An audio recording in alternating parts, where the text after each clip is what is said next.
I was in the middle of hosting an important international meeting when my younger brother's sudden call interrupted me. On the other end, his voice was low and trembling. Matt, someone took my spot for the exchange student program. I rushed to his school right away, only to find him cornered in an office, his eyes slightly red. A cocky-looking boy was pointing at Tim's nose, his face full of arrogance. You want to compete with me? I'm the heir of the Smiths and Arden Ford. My mom just donated an entire lab building to the school. Who do you think you are? Even the teacher nearby spoke up in support of him. Timothy, the Smiths and Arden Ford are one of our school's major benefactors. You'd better be sensible and not cause any trouble. I was about to step forward and confront them when those words, the Smiths and Arden Ford, made me stop cold. The Smiths and Arden Ford. Since when did my mom have a third son besides me and my brother, Timothy? I immediately dialed her number, a cold laugh slipping from my lips. Mom, when did you have another son behind Dad's back? Chapter 1. The truth. What nonsense are you talking about? On the other end of the line, my mom, Christine Smith, sounded both exasperated and amused by the accusation. Matthew, are you teasing me again? In this life, I've only ever had you and your brother. How could there possibly be another son? Hearing the certainty in her voice, the doubt in my heart quickly dissolved. Of course, my mother was famous in all of Ardenford's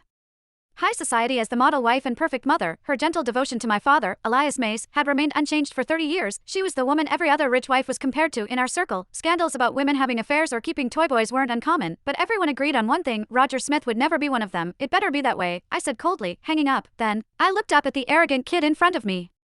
He was dressed head to toe in flashy designer brands, his accessories piled on carelessly, exuding the cheap gaudiness of a nouveau riche brat. Suppressing my anger, I asked evenly, you just said you're the heir of the Smith family. Oh, another one? What now? Calling in backup, he sneered, crossing his arms. Yeah, that's right, I'm Roger Smith, heir of the Smith family in Ardenford. What? Got a problem with that? Oh, I get it. He scoffed again. You two are trying to cozy up to my family. Ha, too late for that. Tell me, besides the Smiths, are there any other Smiths even worth mentioning? What a pair of country bumpkins. Then, he turned back to my brother, his voice dripping with malice. Timothy, so what if you've got good grades? So what if you spent a year working hard? My mom says one word, donates a building, and unravels everything you've done, making it worthless. My brother, Timothy, lowered his head even further. His fists clenched so tightly his knuckles turned white.